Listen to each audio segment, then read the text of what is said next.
Good morning, everybody. Good morning. Oh, I think I could hear the overflow room even. That was nice and loud. I'm going to kick us off here very briefly. If you were here last year for our first ever professional development days, you'll be familiar with the way that I'm kicking things off. How many people were part of those last year? That's awesome. We have over 1,300 people signed up today and tomorrow to be focusing together on a common set of interests and skills that matter enormously to us as a university. I want to start by thanking our facilitators, the planning committee, the volunteers. I want to acknowledge the genesis of these ideas. You'll hear more from our two fearless leaders as we get going, but we started the idea of professional development days. It began in a conversation a year ago last spring with the chairs and directors of programs in arts and sciences, thinking ahead, as we do at W&M Mary, about how to ensure that what we thought was going to be a pretty challenging year could go well for our students, for our faculty and staff, for everybody who supports teaching, who supports learning, who supports research, making new knowledge, those three things that make up our mission. Really, really simple mission. How many people here support teaching, learning, or research in some way? Yeah, you all do, duh. Because that's what we do. So this year, the genesis for focusing on developing a common language around conflict resolution came from our ombuds team, three wonderful people who we're going to hear more from lately. If you're here on the ombuds team or in the other room, wave. Come on, not, like really wave. There you are. Thank you. They are extraordinary, and it is their professional expertise to think about and value how we navigate conflict, which is an extraordinarily important thing to do in a higher ed institution for a number of reasons I'll come to in just a second. I want to acknowledge that this is a lot of time for an institution to be spending. Why are we doing this together collectively? The attention in this room is an enormous asset. The reason we're doing it is so that you can together advance things that you're really, really proud of. So I want to start just with 3 minutes, turn to somebody sitting next to you and tell them something that you are really proud of from your work or your life last year, okay? Timed. I'll tell you when we hit 90 seconds so you can make sure you take turns. Go.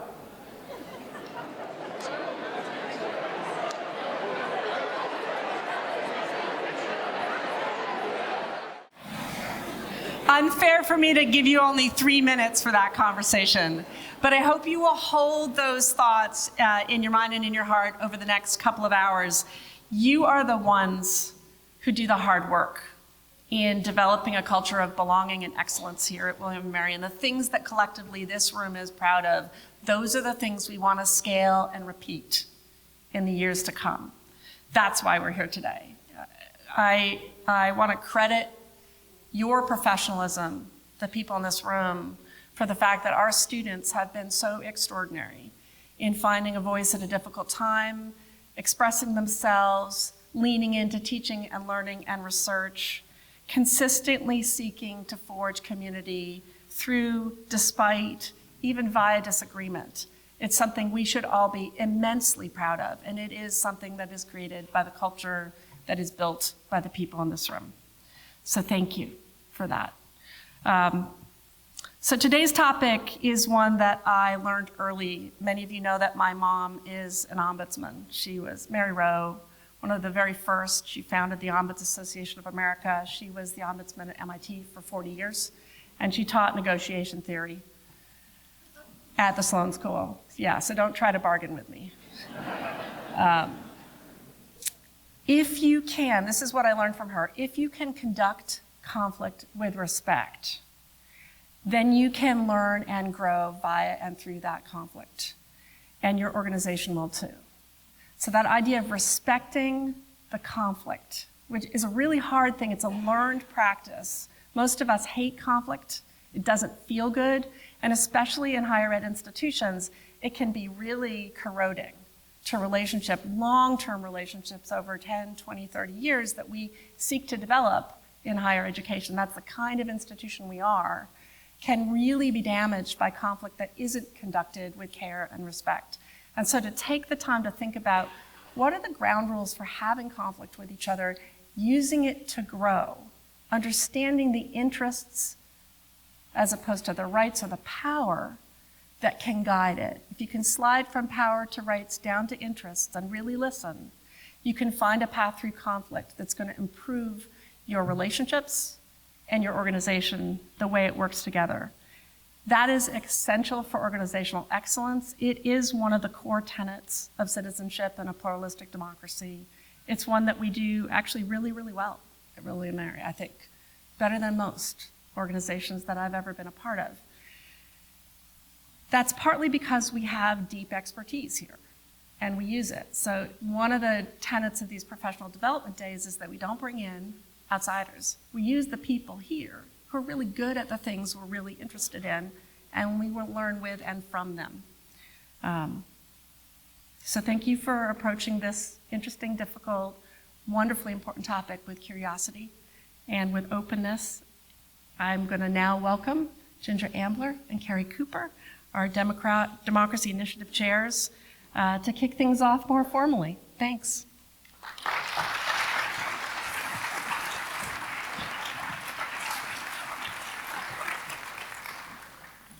Good morning. I'm Ginger Ambler, Senior Vice President for Student Affairs and Public Safety, and as the President said, I have the privilege of serving as co-chair of W&M Mary's Democracy Initiative, which is a cornerstone of our Vision 2026 strategic plan. It really is wonderful to see you all as we continue the exploration and the conversations that we started here last year at this time. I'd like first to provide a bit of context for colleagues who may be new to our community or who were not able to attend our 2024 Professional Development Days in person. At W&M Mary, we recognize that the future of democracy depends on active citizens who understand the ideals that undergird a healthy democratic society and who are practiced in the skills of democracy. Among those skills especially is the practice of engaging across lines of difference.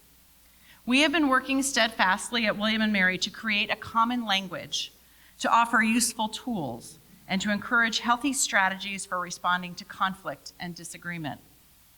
That has included sessions like today's, hands-on workshops for putting skills into practice, book groups, and presentations to a wide range of W&M Mary audiences, including parents, alumni, and employers. And since 2021, sharing a framework called the Better Arguments Framework has become a signature W&M Mary approach. A week from this Friday, all new freshmen and transfer students will learn about these principles on their very first day as members of our community. At last summer's Professional Development Days, recognizing that our nation was heading into a robust fall 2024 presidential election, W&M Mary alumnus and Professor Peter Atwater joined us and provided critical context for our thinking about the new academic year. He shared his research with us and helped us to think in new ways about confidence, about how humans behave when feelings of certainty and control may vary widely. You may remember this visual and the 4 quadrants Peter described: the launch pad, the comfort zone, the passenger seat, and the stress zone. Each quadrant is one we've inhabited at different points in our lives. Last year, we also introduced the Better Arguments Framework to employees. 5 of our colleagues told incredibly personal, meaningful stories about how those principles had been salient in their own lives. They brought the principles to life as we considered the quality of engagement that we want to have with one another, even when we don't agree. Today, we look forward to exploring what it looks like to engage conflict in healthy ways, keeping in mind our commitment to take winning off the table, to prioritize relationships, to pay attention to context, to embrace vulnerability, and to be open to transformation. Good morning. I'm Carrie Cooper, Dean of University Libraries, and Ginger's partner in all things related to the Better Arguments program and co-chair of the Democracy Initiative. Last year's program was a powerful experience and set a precedent for learning together as a community. Today, we continue to build on what we learned about engaging across differences and being vulnerable.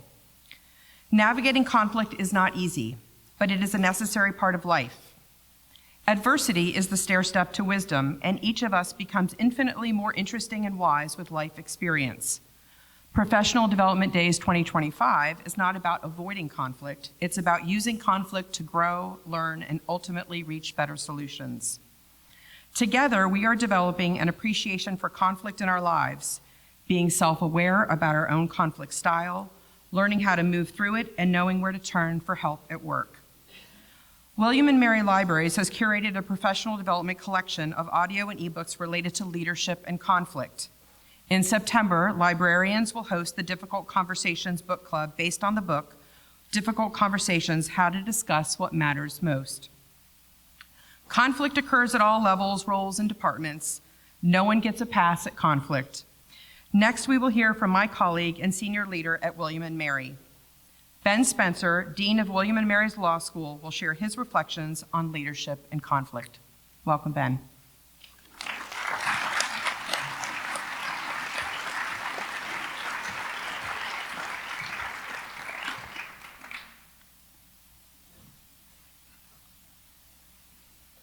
Thank you. Good morning. So when I was asked to deliver remarks pertaining to conflict resolution for these professional development days, my first thought was, why would they pick a lawyer to discuss conflict resolution? Don't people say that lawyers are the source of much conflict? But as I gave the matter more thought, I acknowledge that lawyers at their best are highly skilled at conflict resolution. And in any event, we really do need to be very skilled at it. Now, of course, conflict resolution is not a skill that is needed only by professional advocates. Everyone needs the ability to navigate and resolve conflict. Conflict is inevitable, both in our personal lives and in the workplace. Humans are social beings, and thus conflict is a necessary part of the human condition. But conflict does not have to mean combat. There is a difference. What I want to do today is to give you some general thoughts on conflict resolution based on my experiences and based on what I have learned from others. Later in the program, you will have the opportunity to roll up your sleeves and get engaged with each other to think more deeply about the topic. Now, lawyers typically like to begin with the definition of terms so that we are all on the same page when we're discussing something. We also like to take that process a step further and create a refined taxonomy of concepts that provide a more complete and nuanced understanding of the topic at hand. So I will start with that. So what do we mean when we use the term conflict resolution?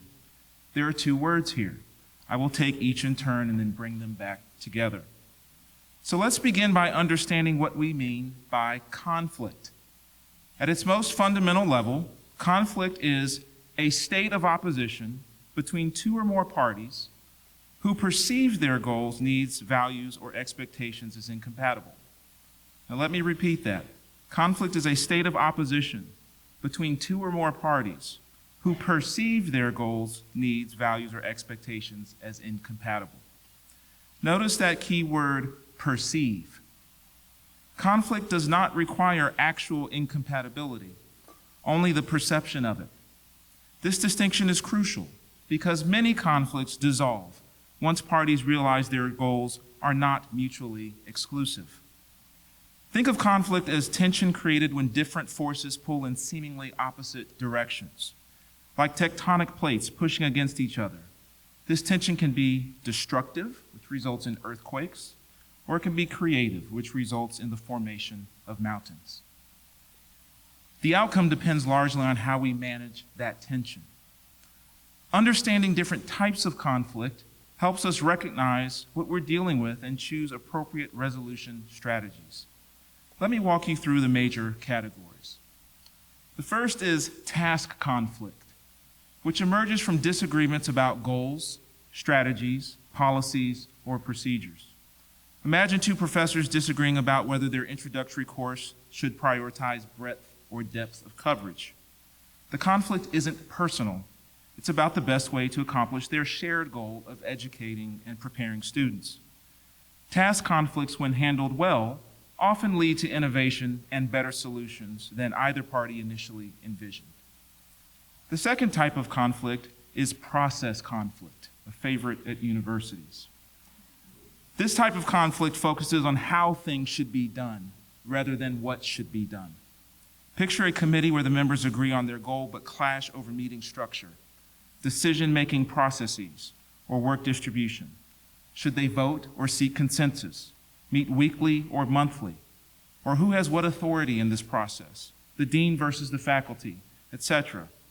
These process disputes can be surprisingly heated because they touch on values like fairness, efficiency, and respect for different working styles.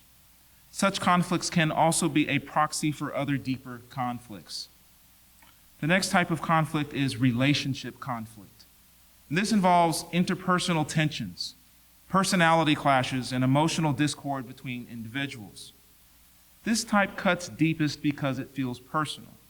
That's because it is personal.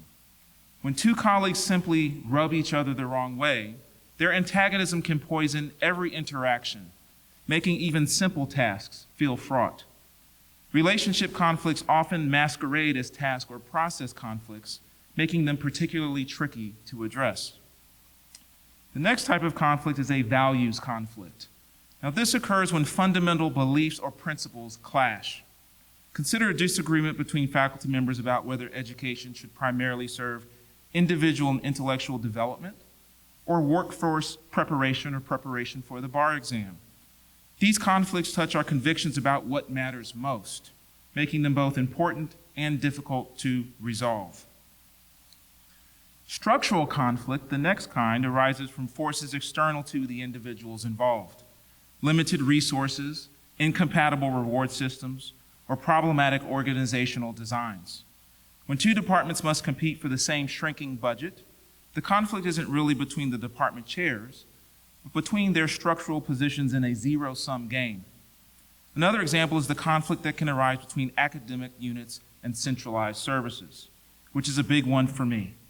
Central services are looking for efficiencies and cost containment, plus standardization and institution-wide equity. Academic units are trying to optimize outcomes with respect to various local KPIs, which may or may not be compatible with central administration metrics and constraints.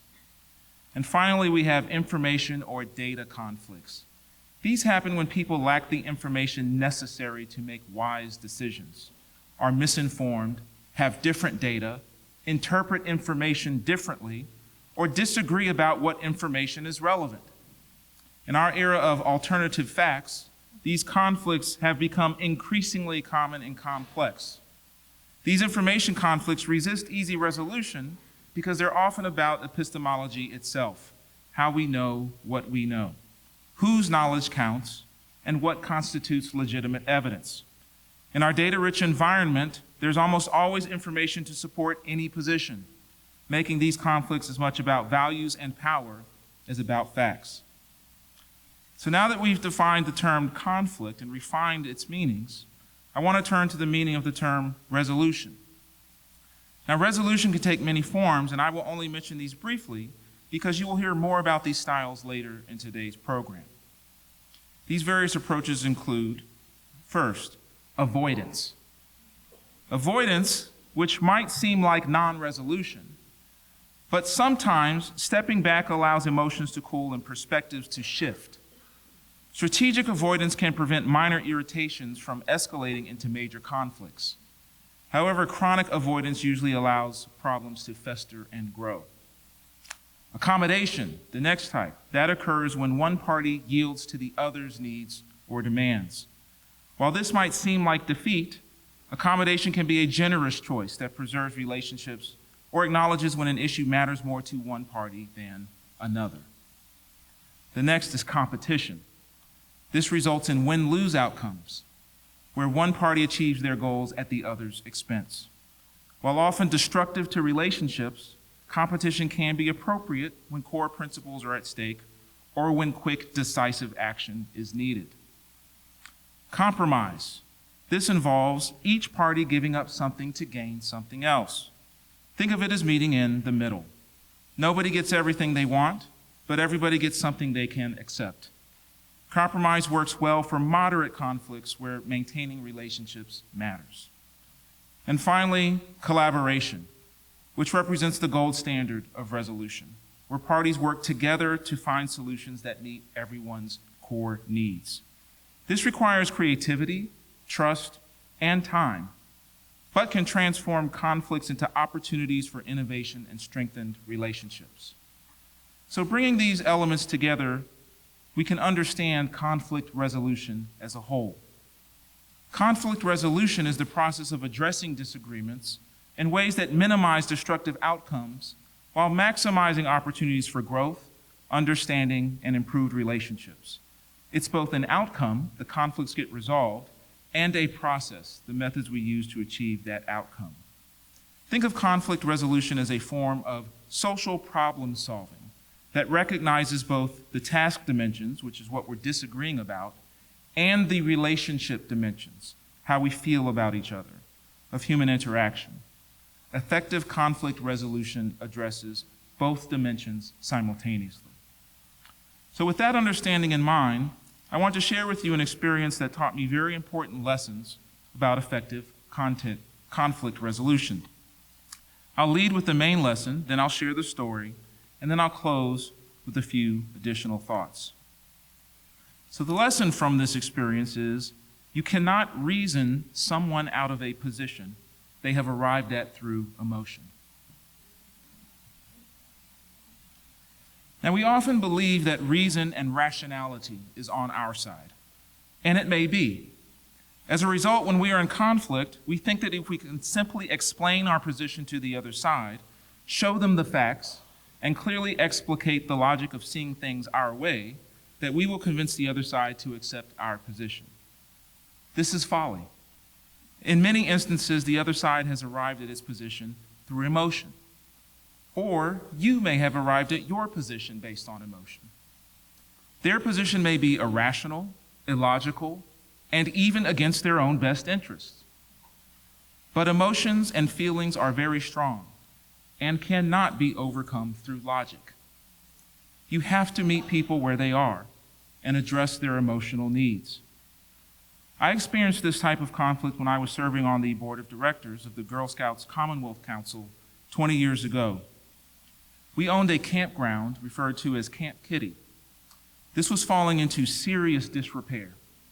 Maintaining the campground had become increasingly untenable from a financial perspective, and doing so became less of a priority as the Girl Scouts program had been evolving away from rustic camp experiences to practical skills development and experiences in more suburban and urban environments. So we as a board voted to close Camp Kitty and sell it. The uproar was immediate and intense, but not from the entire Girl Scout community.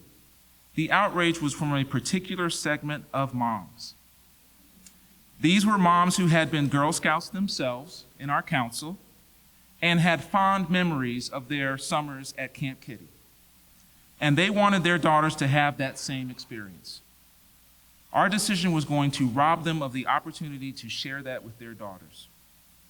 So one of the strong emotions underlying their position was love and a sense of loss. Also underlying their position was a deeper values disagreement over the direction of the Girl Scouts. In the past, Girl Scouts were less diverse and they focused more on outdoor activities.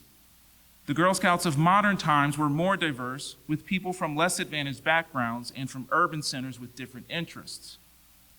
As the composition of the population changed, they brought new interests, and the Girl Scouts was evolving and modernizing along with that change. So the fight over Camp Kitty was also about this deeper fight about the character and purpose of the Girl Scouts and whom it should be serving. For the moms, this was a values conflict, while for the board, it was an information conflict. Our efforts to convince the moms to change their view through presenting cold, hard facts were unavailing. We ultimately had to bring in a mediator. And it was that mediator who told us that we could not move the moms with facts because their position was an emotional one. Until we addressed their emotions, resolution would not be possible. Ultimately, the threat of closure and the board's recognition of the value that the campground had to an important part of the community led us to support a successful fundraising effort that enabled Camp Kitty to be saved.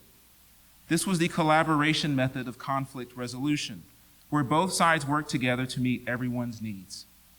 The board was able to achieve a financially responsible and sustainable outcome that served the mission, and the moms were able to save the camp that they loved. Does this conflict remind you of a conflict that we've had here at William and Mary? Perhaps the episode wherein it was proposed that several athletics teams would be eliminated for financial reasons. The numbers did not support maintaining the programs, but the programs were important to a broad sector of the alumni community. Coming together around a fundraising effort that could provide sustainable resources for those teams and athletics in general is what led to the All In campaign that recently concluded. So there is another important lesson from this story. You have to focus on interests, not positions. And hopefully these are shared interests. The board had arrived at a position, which was to close the camp. But the board's interests were financial sustainability and serving the most girls in a way that met their needs and enabled them to thrive. That is an interest that the mothers shared. No one is for financial unsustainability. Although interests diverged over the matter of which kinds of girls to serve and how, by expanding the pie and achieving a both-and solution, we were able to move from zero-sum, the new Girl Scouts versus the old Girl Scouts, to a broadly inclusive vision that served all girls and offered the full spectrum of activities in a financially and institutionally sustainable way. It was a classic win-win. Finally, choose your battles and live to fight or engage another day. That has been the mantra I've evolved to during my time here.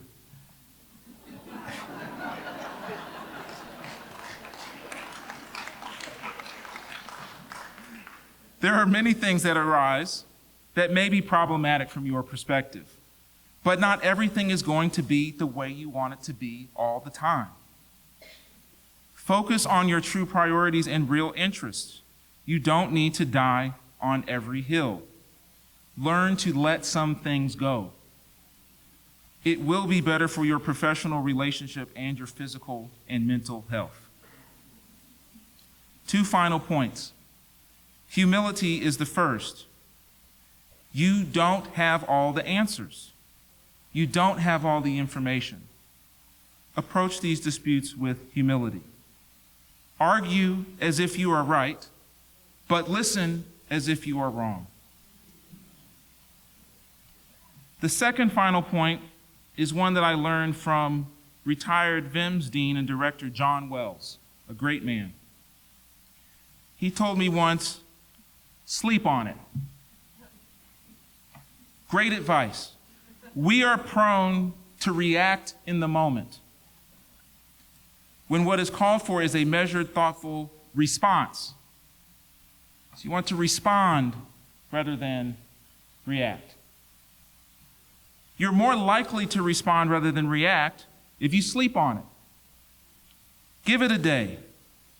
I have increasingly learned that pausing and giving things time is the best course before I respond. In many instances, the other person changes their view, circumstances change, the issue disappears, or my view of it evolves or is informed by additional data. So conflict is inevitable, but combat is avoidable. If you are able to keep some of these tips in mind, hopefully you will become better at resolving the conflicts that come your way. Thank you.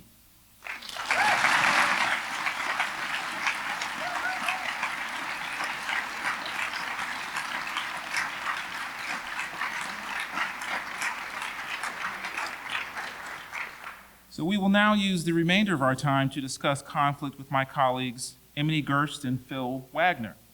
Welcome them to the stage.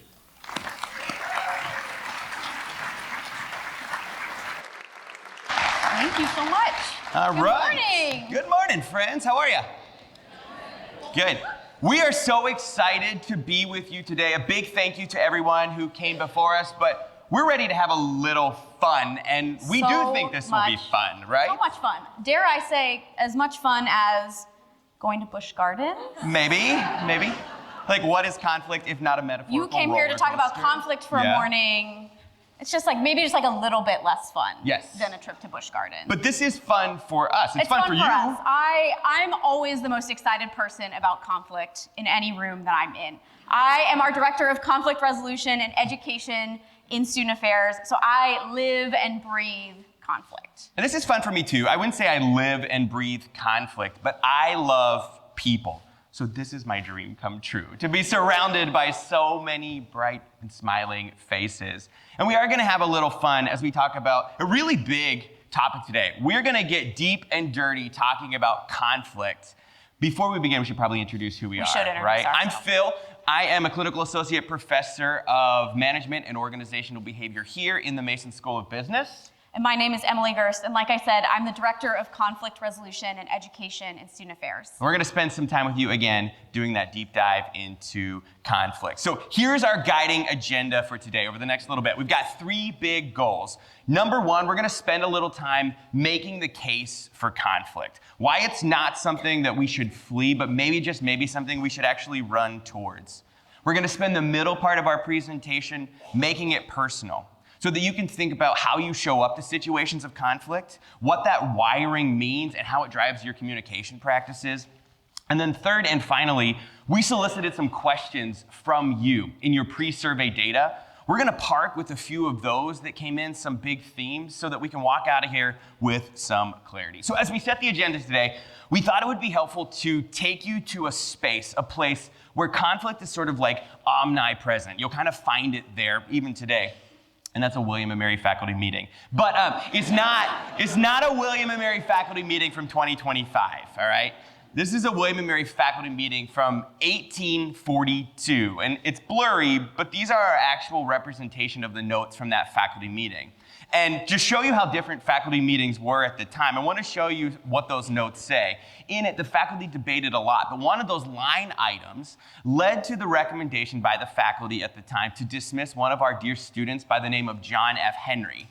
Not because he used AI, not because he plagiarized, but because John F. Henry had been found guilty of engaging in a duel with another student. Like a sword fight, okay? So this is the William & Mary of once upon a time. You could be walking across campus, and there in the sunken gardens, 2 of our students were just like duking it out. This was sort of like a southern rite of passage, something that was quite common at the time. But thanks to one of our student workers in a blog post that we pushed out through the libraries last year, she has this wonderful framing that invites us to think about what that might have looked like at the time. And she says it's easy to sort of imagine this Hamilton-like scenario where you've got Alexander Hamilton and Aaron Burr duking it out with their swords. But actually at that time, again, this was sort of like a rite of passage. A sword fight, a duel, was not this like big thing that came after months or years of battle. It was this knee-jerk reaction to even the smallest of slights. Got a little mad? Whip out your sword and duke it out. We like to think that we've come a long way since that point, and I hope you did not bring your swords today, but we do wonder, has our mindset changed all that much since 1842? Or are we still conditioned to think about conflict as this big, culminating battle? We're not so sure. So today we want to dispel some of those myths and we want to talk about conflict. It feels like the right time to talk about conflict because we know that the prescription for the season ahead has been filled with conflict. When you look at the pillars of Vision 2026, there's a thread of conflict woven throughout all of those. There are conflicts currently happening over the role of data and cybersecurity and AI in our everyday lives. A battle over scarce environmental resources. The world of work is filled with interpersonal conflict. But it's that remaining pillar, the one of democracy, that sort of binds us here together today. And it's a really rich pillar to pull from because it reminds us that a conversation on interpersonal conflict that is absent a recognition of this greater context is a little bit naive. We have to talk about the backdrop against which conflict here today manifests. And that's a backdrop of polarization. We want to really highlight that this morning, and that there are 2 different types of polarization. One is actually really, really great. It's what we call attitudinal polarization. It's a degree of difference. You and I, Emily and Phil, we may not see the world the same way. We have different ideas for how the world should spin around. And those degrees of difference are actually really helpful for civic outcomes. They drive people to vote. They drive them to roll up their sleeves and get involved in their community. They drive them to use their voice in certain ways. That's really, really good. The goal is not that we will all think the same things, do the same things, believe the same things. That's certainly not good for any university.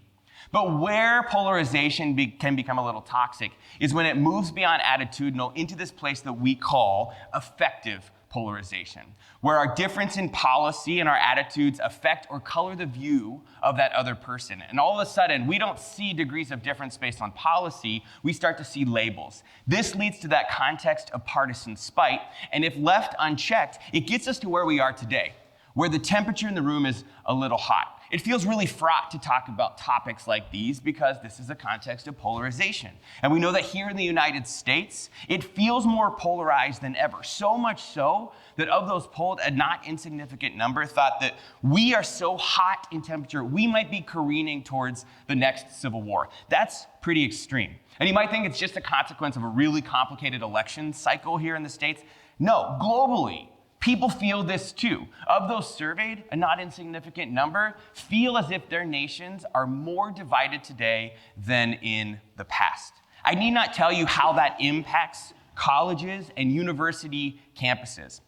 Now, here at the nation's alma mater, we know big ideological battles. We know physical battles. And because we've been so close to those, we know that we can't have a naive understanding of conflict.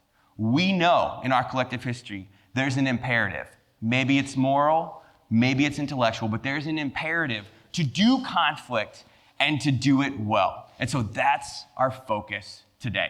Let's talk about how we do conflict. And if that's our backdrop in the world, we got to talk about how we do conflict here. And so we asked you all, when you registered for the Professional Development Days, to give us your 3 words that you would use to describe conflict at William & Mary. And you delivered. So thank you. And we're about to take a look. So we have to be real with you. Phil and I obviously know what's coming. We've seen it. We've spent a lot of time on these slides. But, Phil, if you take it back to before you saw what we said, what 3 words would you use to describe conflict at William & Mary? It's William & Mary. Love us. We move at a glacial pace. So I would say we probably haven't changed much since the 1840s. So I'm going to say bloodbath, terrible, awful, flee from, war zone. Am I close? What's going on at the business school, Phil? Oh my gosh. Call me. Okay, well, we live in a different world over in student affairs. I spend most of my time in conflict with our students in conflict. And so based on that experience, my 3 words would have been avoid, avoid, and avoid. That is by far their favorite way to navigate conflict. So are we ready? Do you want to see what you said? See him. Let's see him. Let's see. That's you. Not so different from our students, are we? I think that every version of the word avoid is in this word cloud somewhere. 7 iterations. Right? Avoidance, avoidant. And then coming in 3rd and 4th, we've got quietly and ignore, which I think are cousins of avoid. So I think we got to talk about this, right? We got to talk about this because we are a community that when you thought about what do we do in conflict, you thought we run away from it. We move away and we say, no, thank you.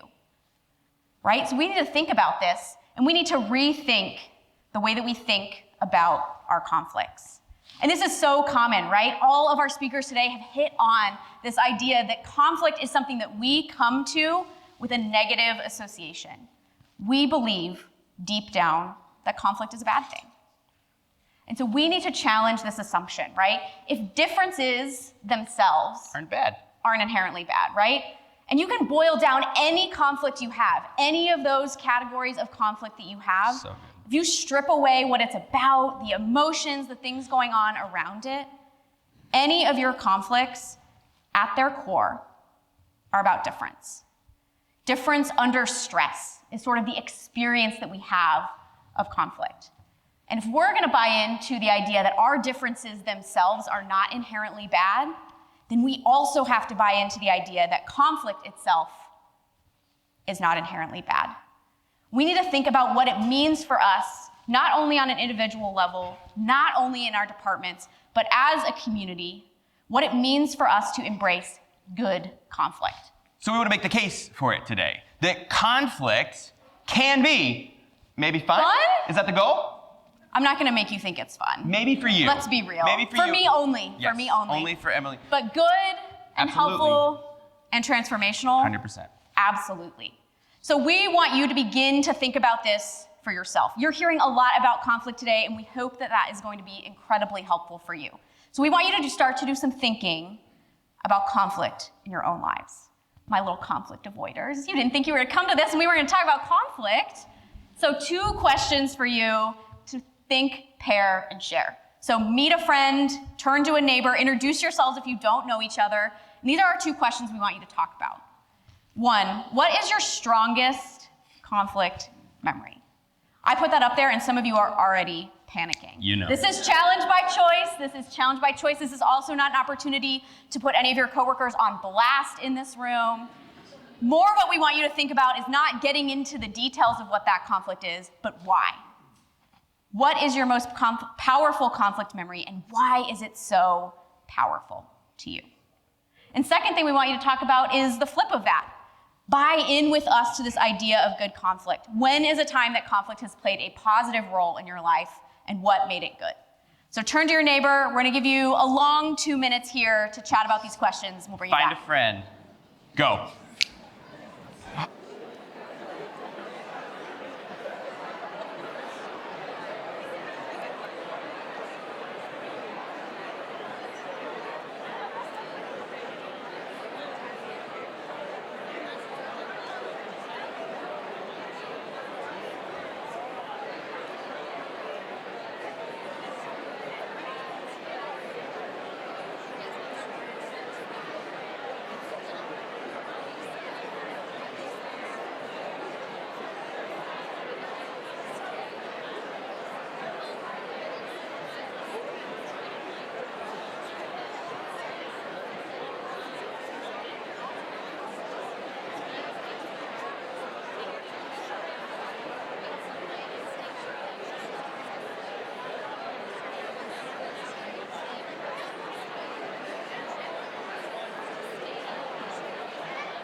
You got 40 seconds. 40 seconds! Here.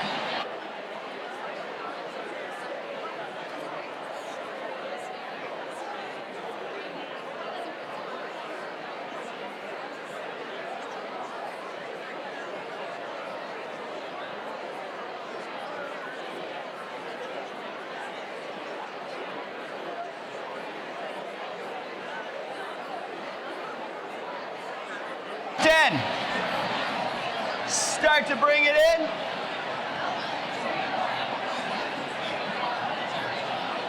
All right. 2 claps if you can hear me. 2 claps if you can hear me. And there we go. All right. You've just made the case for conflict for yourselves, that it's played a role in your life, and maybe, just maybe, it's played an important role in your life. What we want to do is we want to move forward, and we want to talk about, if our slides will advance here. You'll get me straight, right?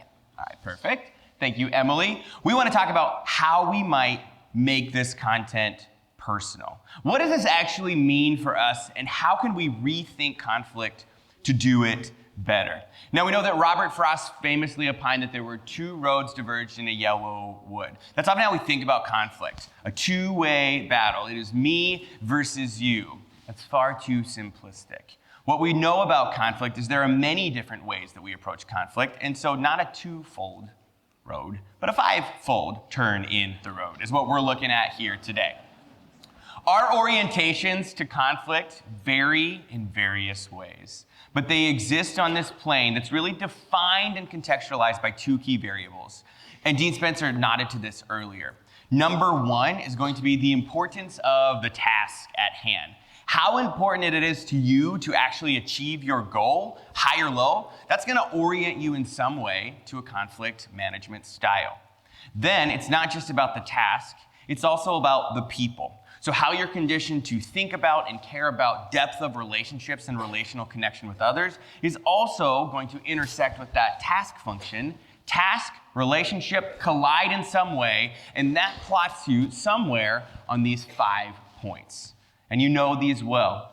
Dean Spencer alluded to them. We're going to park with them. Competing, collaborating, accommodating, avoiding, and compromising. And thanks to University Communications and Marketing, we've got these fun little graphics. How cute are Aren't they these? nice? They're so cute. They're really, I'm obsessed. really nice. But we want to talk about who we are here at William & Mary, and we've got some data to share with you. You did. Many of you took the conflict styles quiz. Thank you for doing that. That is available to you to use at any time. And if you didn't, you probably got a sense as you looked at the stickers, and you're going to get a sense as we go along on what your styles are. In general thinking in this conflict styles framework, which is the Thomas Kilmann instrument, is that you have 2 top styles. 2 styles that are your natural way of showing up to conflict. And as you can see, we test highly collaborative here at William & Mary. Collaborate is our highest one, that's at like 57%. Compromise, we've got a nice chunk as well. And then the other 3 are kind of lower there in their little corner. But I think we gotta address the elephant in the room. What's going on here, do we think? I think this is fascinating, right? We just talked about how you, in your 3 words, are overwhelmingly talking about that we love to avoid conflict here. And yet, when you took your conflict styles quiz, you said, I'm a collaborator. Wishful thinking. Are we lying? No. I do think it's a more complicated picture than that. And I think this is actually a really interesting way to grow our self-awareness of who we are as a community in conflict. When I look at that word cloud, and it's a little bit smaller now, but the words that are around those big 4 words are collaborative words. Collaborate is one of the words that kind of plays a secondary role. Communication is up there, respectfully, listening, thoughtfully. I think that this tells an interesting and deep story. I think it tells the story of a people who are afraid of conflict. Of people who want to be collaborative. I think that we in this room and we at William & Mary want to use the skills of collaborative conflict resolution. I think we know and see that those are good and that those can bring us into good conflict. But I think we're afraid. And nothing good happens from a place of fear, right? So we've got to dispel all of this misinformation and spend some time better understanding how we can actually get there in practice. And I think that requires us to do a deep dive into those styles. Let's look Sounds at like the a good plan to styles. me. So why don't we jump in? But why don't we also recognize that it's not just that those styles live inside of us, they drive our communication patterns as well. And so while we'll do a deep dive into those styles, we're also going to introduce another framework here to think about what it might look like to think about both of those in our communication so that we are both clear and we are focused on the task and we are getting stuff done, because at William & Mary we got a lot of stuff to do, but that we don't forget the people along the way, that we be both clear and kind. So let's do a deep dive. There's so many different ways we could go about this, so many different orders, but we're going to start with the big one. It's your favorite one. Why don't you tell them why it's your favorite one, and then share a little bit more about it. We're starting with the winners. We're starting with the competing style, and that is, as Phil has outed me, one of my top styles. The competing style is the one that you probably think about when you think about someone who does conflict, right? These are your people who value advocating for themselves, right? Looking at your own goals and needs and going for it, right? And so competitors do like to win, not gonna lie. And that can be really helpful, right? These are gonna be the people on your team who are gonna raise the issue when no one else wants to go there. They're gonna be direct, they're gonna raise things up. It's good when something's really important to really stand your ground. Yeah. But there's a downside here too, I think. Absolutely. There's a downside in that competitors lower on that cooperation, left to their own natural devices, tend to be dominating, they can be intimidating. I can testify to the experiences of many roommates who have verified this for me, that we do things my way, and I thought we had had a conversation about it in which everyone had shared their thoughts, but apparently not. Sorry. Right, but that was a learning for me as I lived with roommates. I had no idea that that's how they were experiencing me. I just thought we all were on the same page. There's a place for this. Like, I'm in the business school. When we send students into the world of investment banking, hello, high stress, gotta get the task done, maybe not so touchy-feely. It's not that any of these are good or bad, and we want to clarify that right up front. We're not gonna moralize any of these conflict styles. But they do lead us to certain behavioral practices that we want to be cognizant of. One of those is our communication practice. We're going to borrow from the framework Radical Candor, wonderful resource by Kim Scott, former executive at Google. And in radical candor language, if left to its own devices at its most extreme, the competitors are going to flee to this place that we call obnoxious aggression, right? Where they are so focused on the task at hand that the people are just an afterthought. And it's not that they're incapable, and this is not to excuse away that behavior, but again, left to your own devices, you may not think about those people at all because you are so focused on winning. When I tell you that's not me, that's not me. Let me tell you one that really was me. It's not today, but for most of my life, I would have been this next one. I was an avoider. Honest to God, I grew up in a household where I never saw my parents fight. Not one time. And I thought that that was like a really, really good thing until I became an adult and recognized conflict can drive us closer together. And when I realized I was allowed to feel feelings and have conflict, boy, did my therapist get an earful. But avoiding can be a natural place for you to flee if you are sort of fearful of conflict, right? Yeah, avoiders tend to be people who are looking to preserve comfort or you're looking to minimize risk. So there is wisdom here. Not every conflict is worth fighting, right? There's wisdom in going into things thoughtfully, and avoidance can help you create some of that distance that can be helpful for that. But the downside is, if we're gonna buy into the premise that conflict is rooted in difference, and difference itself isn't wrong or bad, so conflict isn't wrong or bad, if avoiding is the main or only way that you navigate your conflicts, you're gonna miss opportunities to address real issues, things that really matter to you, things that you may uniquely see and experience that you're uniquely positioned to help other people understand. And it's gonna build inside of you and fester over time. So a blow up is inevitable, as we'll talk about a few slides from now.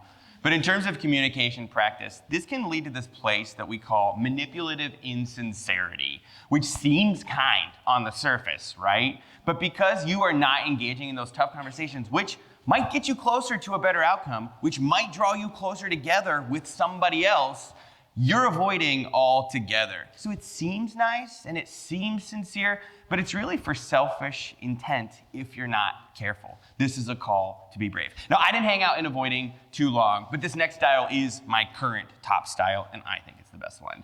Because as a people person, I'm here to hear everything you want, to get all of the data points on the table, and try to make that happen. I am an accommodator through and through. Pretty low assertive, but pretty high on that cooperative, because what matters most to me is you. Relationships, that's what I'm after, the people. That makes total sense, knowing and having worked with Phil now for several months. Accommodators are people. These tend to be people who are highly empathetic. You're sensitive to the needs and experiences of other people. And this is so beautiful in conflict, because how often is it in the midst of conflict that the relationship is more important than being right? And accommodators really bring that to the fore. That's how they're thinking and approaching conflicts. And so there's a lot of really good and beautiful things that come from that. But we gotta be careful too. Of course. The downside for an accommodator, right, is because you deal with conflict by essentially giving people what they want, you're more likely to sacrifice on issues, you're more likely to minimize your own voice, to not do good advocacy for yourself. And I find that accommodators tend to make a lot of excuses for other people, right? In this pursuit of kindness, looking to say, well, to write off why someone has done something, and missing that a big part of kindness is feedback, is accountability, and doing that in a way that is kind. Yeah, it can feel kind on its surface, but it's actually not fully kind because it's not kind to yourself and it's not clear. You have something of value in situations of conflict. You have data the other person doesn't have. You have stories the other person doesn't have. To not put those on the table is a dignity violation to self. And you could be cheating yourself out of, again, better results in the end or more fulfilling relationships. So certainly things to watch out for. Now we're getting to the middle of the plane, which are maybe some of the two most familiar here. Let's talk about those remaining two, shall we? Compromise is the first one. And isn't this what we're supposed to do in situations of conflict? Like, I get a little, you get a little, we fold a little, and it's all fine. Compromise. Maybe. Right? All of these have their place, right? All of these can be used strategically depending on what the situation calls for and what's important to you. So compromising is a very classic win-lose, right? You're looking to work together, you're looking to involve people, but you're also kind of like looking for everyone wins a little bit and everyone loses a little bit, right? But I love compromisers because these are people who tend to be highly realistic in any of the things that they're going to suggest. They're realistic, they're creative, and they're really good in like a crisis situation or when a conflict just doesn't merit a lot of energy or time invested. Like you think about you're at the end of a meeting and someone just needs to make a decision about something. A compromiser is going to be able to survey and understand kind of pros and cons, wins and losses, and make a decision that really does reflect that pretty well. Yeah. The problem is it can still be fairly surface level. And so in terms of communication, because you're giving a little and I'm giving a little and you're getting a little and I'm getting a little, we had to fold so much along the way that yes, there's a whisper of kindness and there's a whisper of clarity, but if we'd put our heads together and do the hard work and we'd commit to digging a little deeper, we might go to a better place in the end. So it's partially kind and it's partially clear, but it may not get us to the final place that we're hoping for. Let's talk about that final one, which is collaborating. You yearn for this. Clearly, our data tells us. Yes, and all 5 of these styles, as we've been saying, they all have strengths and they all have weaknesses. And there is also a reality that we hold with that our good conflict tends to correlate highly when we tend collaborative. And a lot of the strengths and weaknesses in all of the styles are looking at it from that lens of how much is this helping me pursue good conflict and how much is it holding me back. Collaborators are going for that win-win, right? You're really looking to consider issues deeply. You're looking to involve people in decision-making. This is your best way to navigate situations when the conflict on the surface has revealed something deep or systemic or really, really important. So it leads to the win-win, right? Is that where Leads this to the gets win-win. us? And the downside here is that we live in a world in which win-win is not always possible, right? Sometimes we can't get there, right? And so one of the things that can get stuck in collaborating is if you're chasing that win-win, you may have a hard time moving out of that to more of a compromising approach, accommodating or competing when you need to. Collaborating also takes a lot of time and effort. Good conflict takes work. Yes. And so there are just some conflicts, one, where you don't need that investment, and doing that may kind of like make people grumble even more. 100%. This can be a frustrating place to be, as rewarding as the outcomes may be. The communication can also be frustrating. So you need a communication style in this space that recognizes sort of the people and task functions. And collaborators, if they're willing to get in, get dirty, get messy with conflict, get closest to that style that we actually call radical candor, which is kind and clear. And it is specific, and it leads to those better relationships and better outcomes in the end. Now, this isn't a prescription, and it's not a mathematical formula. You are not bound to a conflict style. Things change, seasons change, people change, conflict changes. However, these can tell you a little bit more about how you might be wired to think about conflict, or how your neighbor might be wired to think about conflict, which, wouldn't you like to know? Like, don't you want to see those data points? We are curious, so we have a task for you. So, you know the styles now, and even if you didn't take the quiz, right? You know. We've walked through them, and you know, okay? The one that you were like, no, that's yours. So, pick one of your top 2, and here is your next task. You gotta find someone who's got your same style. Bonus points if you get up from your seat and find them. We are encouraging some managed chaos in this moment. And there is prizes for you if you do this and you come down to the front with the other person. You both have to come up here. We have swag for you. And Black Box Theater, we're we coming have to you. swag for you too. We're Phil's coming. But find someone and come out. It's good swag, you guys. We have a charcuterie board.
We're gonna bring it back.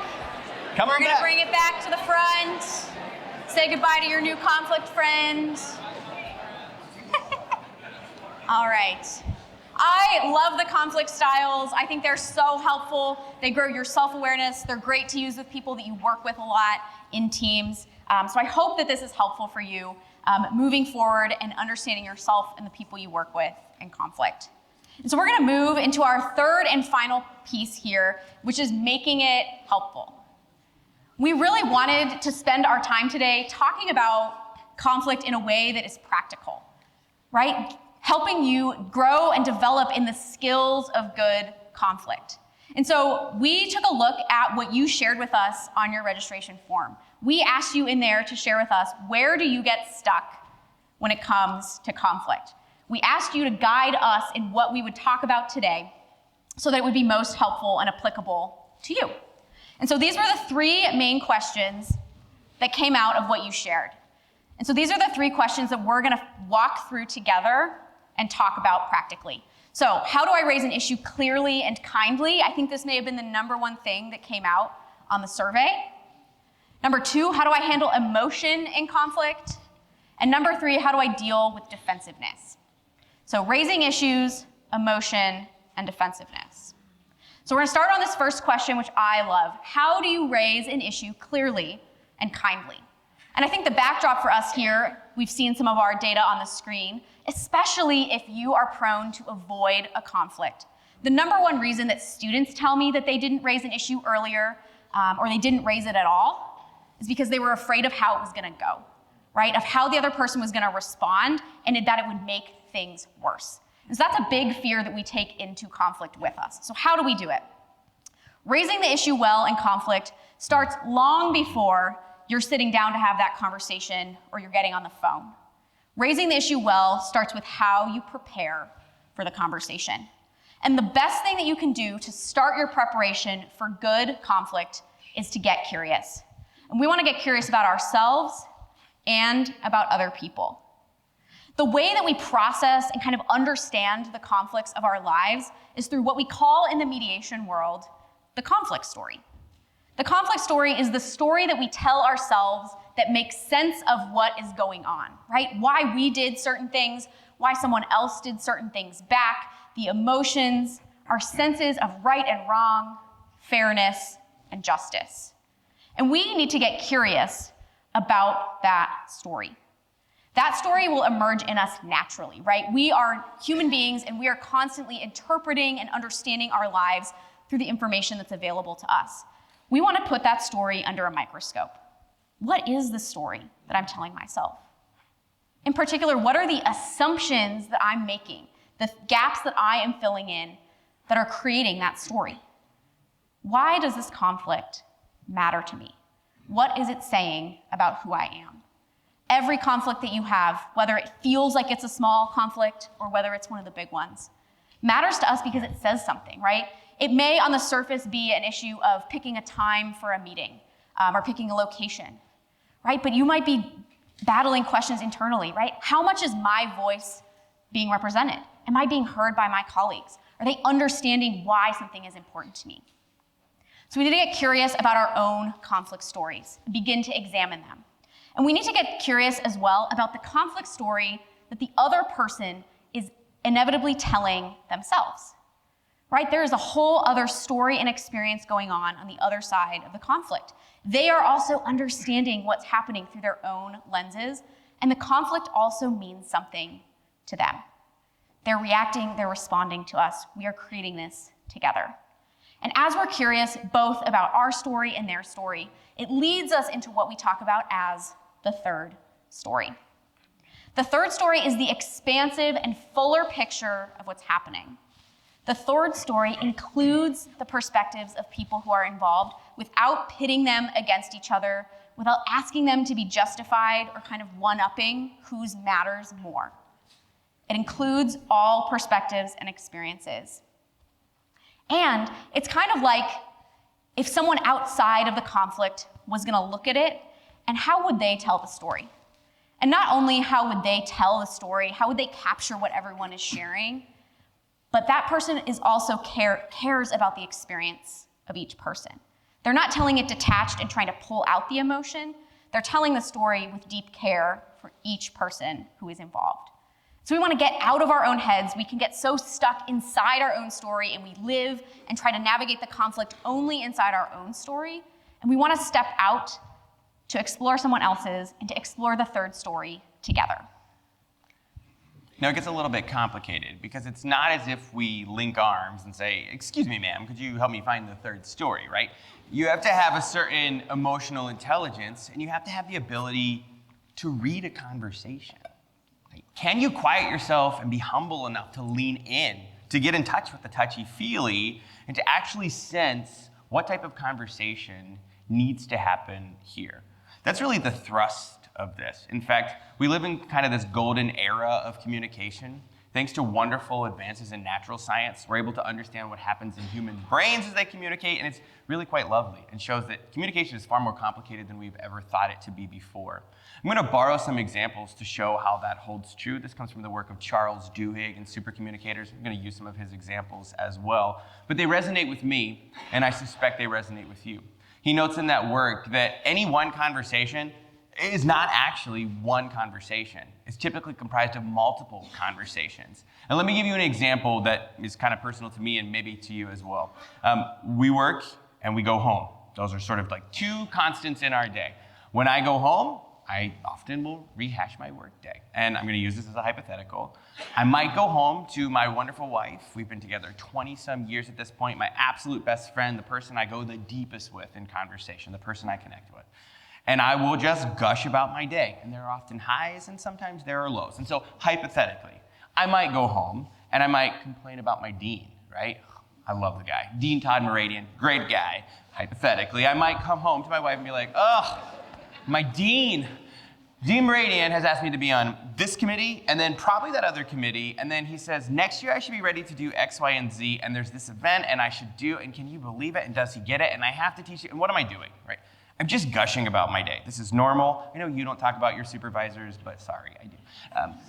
Now, I'm having a conversation and my wife, ever supportive, wonderful human being, will listen intently and then will turn to me and will say something like, have you tried just like taking him to coffee? Like talking it out? Like if you sat down and you slid a one-pager across his desk, I'm sure, and all of a sudden I'm not in conflict with my dean anymore, I'm in conflict with her. Why?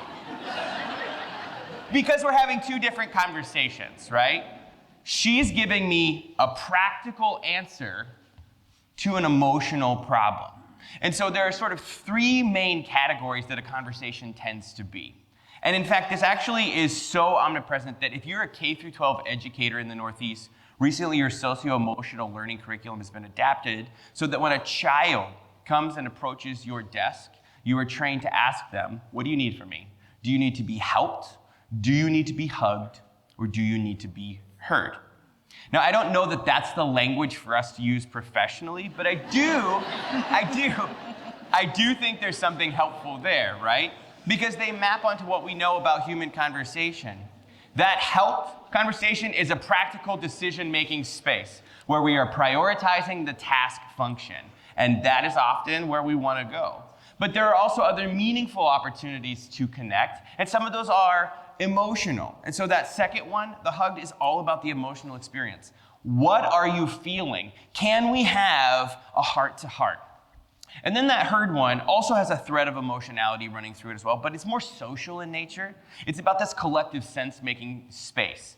Who are we? What does this mean for us? Again, very much a social mindset. But the point here is, if Emily's coming at me with emotion and I'm meeting her with practical, we are not neurologically entrained, we are not in sync, we are not on the same page, and thus will never be able to connect.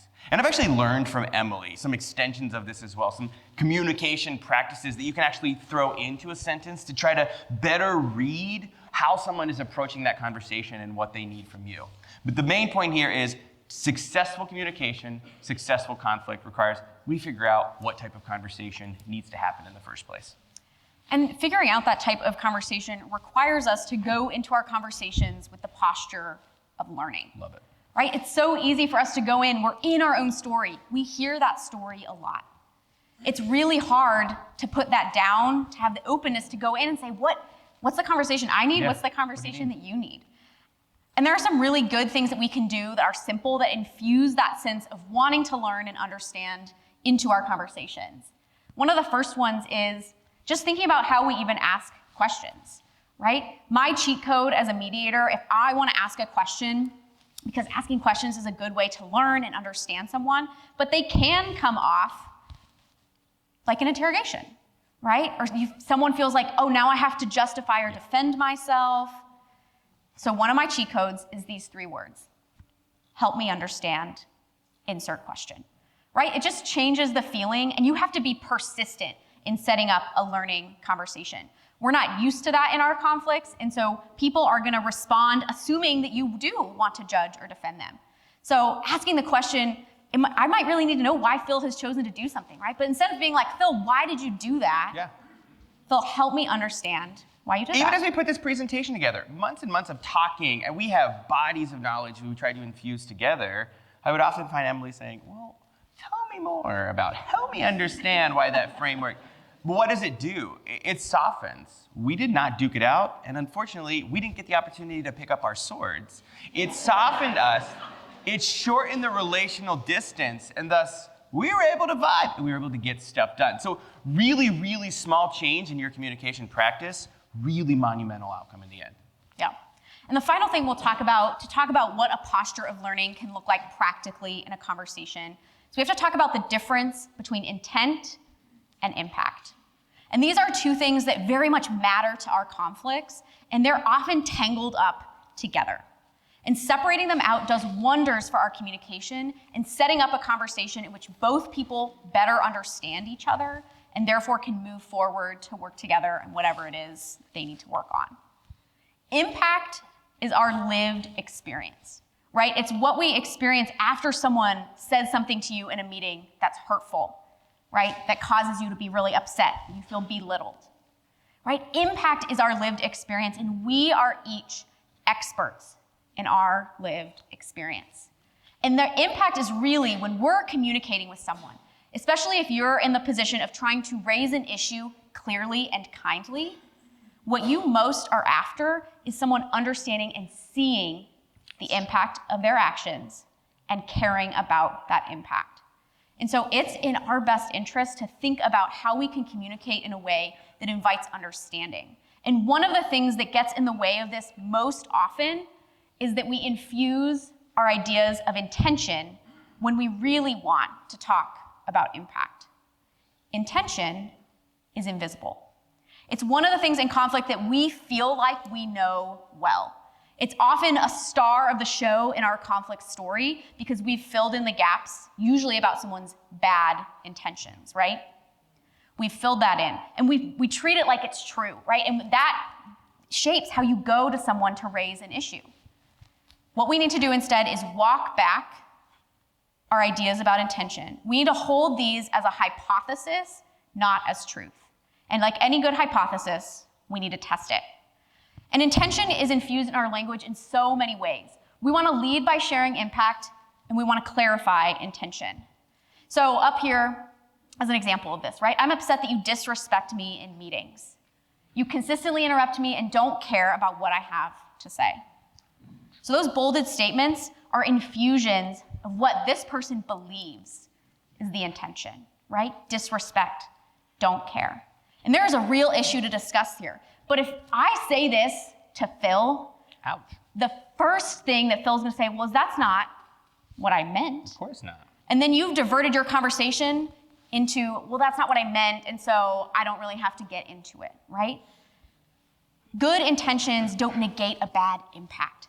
But we want to focus our communication on the impact because that's what matters. And so making shifts, right? When you interrupt me during meetings, being specific. Be specific about what someone has done and said. It is clear and kind to do so, right? Especially if we're sitting in a place of avoidance. Getting specific about what's happened is important. When you interrupt me during meetings, I feel frustrated. We're going to talk a little bit more about emotion, but pulling out a real emotion word here. Yeah. Because I'm not able to finish my thoughts. This is the impact that it's having on me.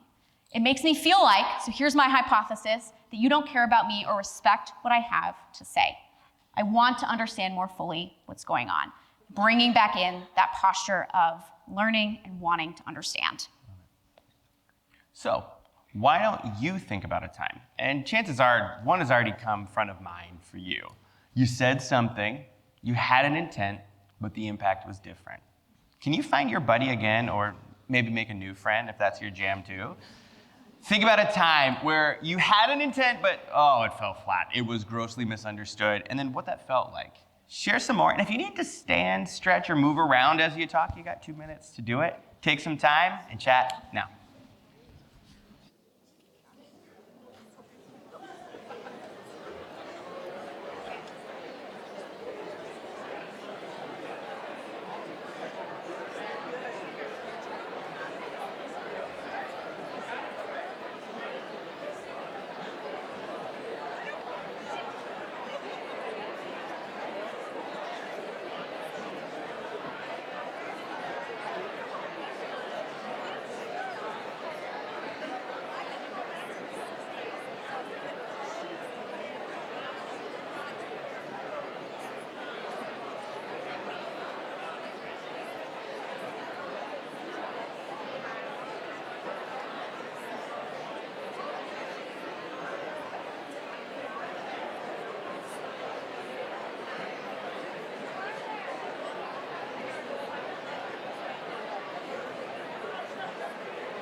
It freaked.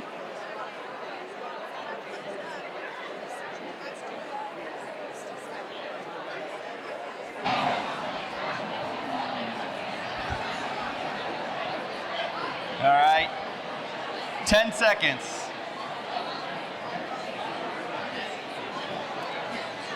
Can I get one clap if you can hear me? One clap if you can hear me? All right, back on.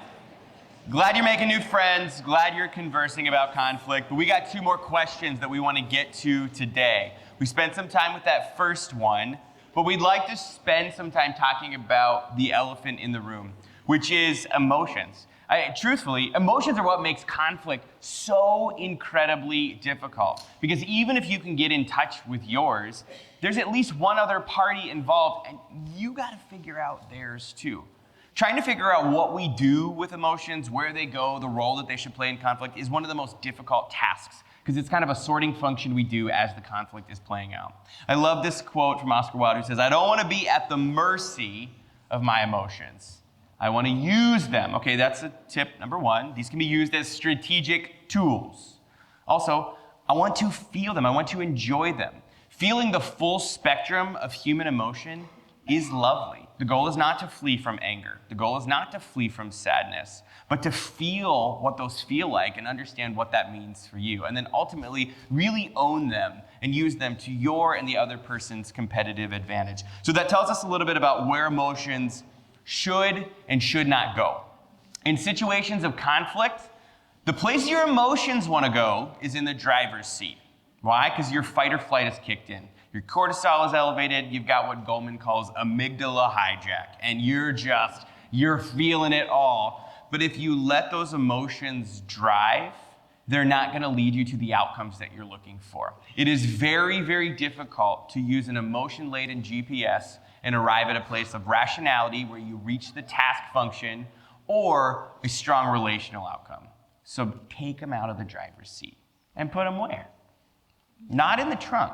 So this is the other misconception, right? We think, okay, emotions, yikes, they're kind of dangerous, move away from them, put them in the trunk. No. What happens if you put them in the trunk? We've alluded to this throughout the day. They are designed to be felt. You're naive if you think you can have conflict devoid of emotions, so don't try. But be careful about pushing them down. Our book club's going to use the book Difficult Conversations, which is just a wonderful resource filled with great insight. And as part of that resource notes, your feelings they have a lot of power. They are far too powerful to be bottled up and pushed down. It's going to be like a soda can. Eventually, over time, they're going to get shaken, they're going to get rattled, and they're going to come out. It might be in small drips over time, if you're lucky, or it might be a big burst. But that is going to then contaminate the communication environment. So putting them away is only temporary at best. So if they're not in the driver's seat and they're not in the trunk, where do we put them? Put them in the passenger seat. That's a good place for your emotions to be. I went on a road trip this weekend with my kids to DC. My middle schooler sat shotgun with me. And the entire way, what did we do? What do you do with your passenger on a road trip? You talk. We talked about the wonders of middle school and life and the complexity of the world. We grew closer together through that conversation. When you put your emotions in the passenger seat and you get in conversation with them, they become a lot less scary and a little bit more familiar. What is this feeling of anger? And what does it mean? How do I process this feeling of insecurity? Why am I feeling frustrated? That was perfectly logical. When you get in conversation with your passenger, you get more familiar, and ultimately, emotions don't seem so distant, and you better understand how they manifest in situations of conflict. We're going to talk about 3 things to do with emotions right now. Find them, negotiate them, and then very carefully describe them. This is, in essence, the conversation that you're having with your emotions when they're riding shotgun, right? And this comes from difficult conversations. And so the first thing we want to do with our emotions is find them. And some of you out there are like, I don't need to find them. They are right here. Right here. But even if you are a highly emotional person, you feel like you have a lot of emotions and they're at the forefront, we still need to do some digging, some curiosity, right? Looking under the hood. Some of your emotions are going to be really obvious and really big. But sometimes those can kind of overshadow ones that might be less obvious. They may be more vulnerable, more difficult for you to come to terms with. And we want to really go deep into that because those deeper ones could be some of the things that are most driving the conflict.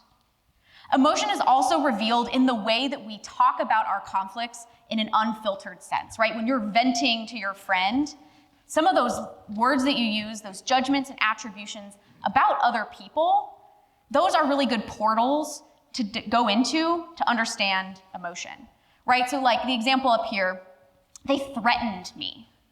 Well, that's not really a statement of your emotions, right? But you're infusing your emotions into the language that you're using to talk about the other person. And so it's an invitation to go deeper, right? Deeper on this would be, I feel threatened. Even deeper than that would be to say something like, I feel afraid. So using those judgments and attributions and noticing where your emotion's coming out to talk about others and help bring that language back to yourself. So once we've found our emotions, we want to continue that conversation. We got to negotiate with them. Our emotions are shaped by that conflict story that we tell ourselves.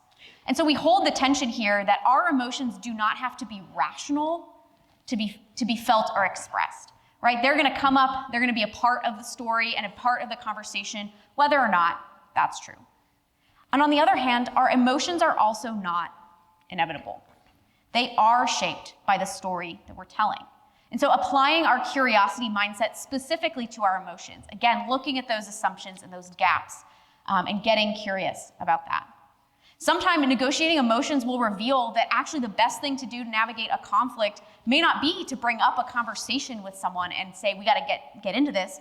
It may reveal that this is a moment for you to negotiate your emotions. I had this happen to me recently. I had made plans to hang out with a new friend, and we had made these plans over text, and she canceled on me last minute. And I immediately was furious. I had constructed an entire narrative in my head, piecing all these things that she had ever said to me, being like, she doesn't really want to be my friend, right? She was looking for an out. She was never really going to come. And so I pieced this whole narrative together that kept me in my anger, because I was like, how dare she? Next time we were in person, I have learned a thing or two. I didn't express that. I said, maybe that's not the best. This is a new friend. I should be nice. So I held back. The next time I saw this person in person, she said, oh my gosh, I am so sorry. Let me tell you about what was going on for me that day. She proceeded to share with me all of this other stuff that had been going on in her life that day, and none of it had anything to do with me. There was something else, right? I had filled it in, and it was fueling my anger. And as soon as she said that, you know the feeling when you just like relax and your anger leaves you, right? I had this moment of being like, oh, okay. My anger was real and it was legitimate, but it also evolved. So the final part here is if you do walk through this conversation with your emotions, you think, all right, I do think we need to talk about this. There's something that I want to express. We want to think about describing our emotions. We want to think about doing this really carefully and intentionally. You want to focus on explaining your emotions, again, to help someone understand you. This doesn't mean that you can't express emotionally in a conversation. You absolutely can. But you should get to a place in your own preparation and your own reflection where you can also explain. That's a good sign that you're ready for some good conflict. Like we talked about, you want to take the emotion out of the words that you're using to describe other people and describe your own experience, right? The impact is your emotional experience. If you're struggling, if you cannot fill in the blank of I feel blank with the words that you want to use, it's not a feeling, and you got to try again. So I have a question for you, because you're talking a lot about emotions that we feel, emotions we recognize in ourselves. What if you're the problem? Like the other person? Like what if it's not my emotions that I'm afraid of? What if it's not my emotions that I don't know how to negotiate? What if it's somebody else's emotions? What if it's somebody else? What do I do? This came up a lot on the survey. What if it's not me? Yes, this is a good question. How do you be a receiver of other people's intense emotions? Right, you're like, okay, that's all fine and well. I can do this for myself, but we can't control other people. We can be good receivers of people's emotions, right? Generally speaking, when someone is really escalated, so you think of like high anger, high fear, panic, this is our way of trying to signal that something is wrong, right? When someone's escalated, it usually means that they're feeling a lack of one of three things: safety, care, or respect. Safety, care, or respect.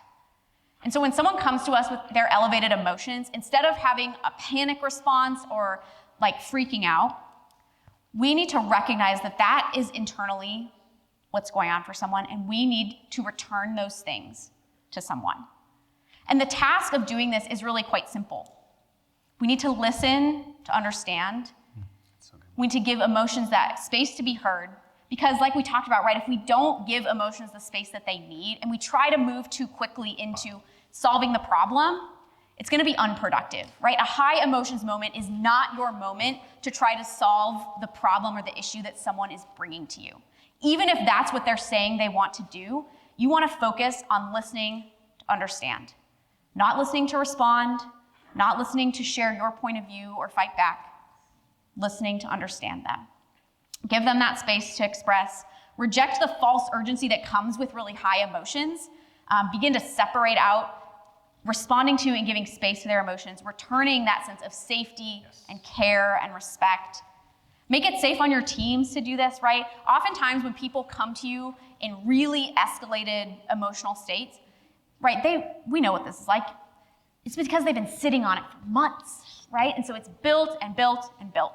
And so one of the things you can do to navigate sort of the tension of wanting to be a good receiver of emotions and also really wanting to address what they're bringing up, you want to separate those conversations, but you also want to give them the certainty that the other conversation will happen. So one of the things I like to do when I'm meeting with people and they're in really high emotions, but they also have an issue they want to solve, is we focus in on just listening and understanding, and you schedule something immediately and say, yeah, hey, give me a day. Let me process so we can have a thoughtful conversation. Give me a couple days, let's put it on the calendar. I'm not pushing you off. This is important to me, but we need some space so this can be a good conversation for both of us. That takes intentionality. I mean, you see, it seems so easy in practice, but it requires effort. We're gonna give you one more opportunity to make one more new friend, all right? Which is to have a think, pair, share one more time and just reflect on where you put your emotions, right? We've spent a lot of time talking about this. Pretty simple concept. Where do yours tend to ride? You put them in the driver's seat, you put them in the passenger seat, or do you put them in the trunk? And then how has that impacted your conflicts? Has it worked for you, or is this an area to grow? Would you take one more 2-minute time zone to just find a buddy and chat about emotions? Find your friend and talk. 3, 2, 1, go.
10 seconds. 10 seconds.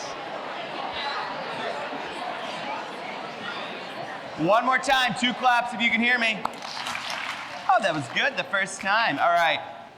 We got one more question that we would like to spend some time exploring. We've talked about emotions, we've talked about how to show up with kindness and clarity, but like, what if the emotions really keep moving forward? What if it gets to this climate of defensiveness? We want to park there and talk about how we find connection in the midst of defensiveness. Defensiveness fits really well with a lot of what has been shared this morning, right? We've talked about conflict as combat and moving out of that. We're talking about the idea of moving into good conflict. And the reality is, if we have been trained in our lives to view conflict as combat, then being defensive is a smart response to an attack, right? If that's how we view people raising issues to us, bringing up something that is difficult or uncomfortable for us to talk about, then defensiveness is a natural response. But we need to examine this response if we want to be serious about moving into good conflict. It calls into question for us, well, how do I approach and think about people when I'm in conflict? There is a lot of data out there about how people think about workplace conflict. And I found this statistic that's up here, and I think this is fascinating. 49% of people, when asked what is the biggest source of conflict in your workplace, point to other people. They say personality clashes and ego is the #1 thing that drives conflict at my workplace.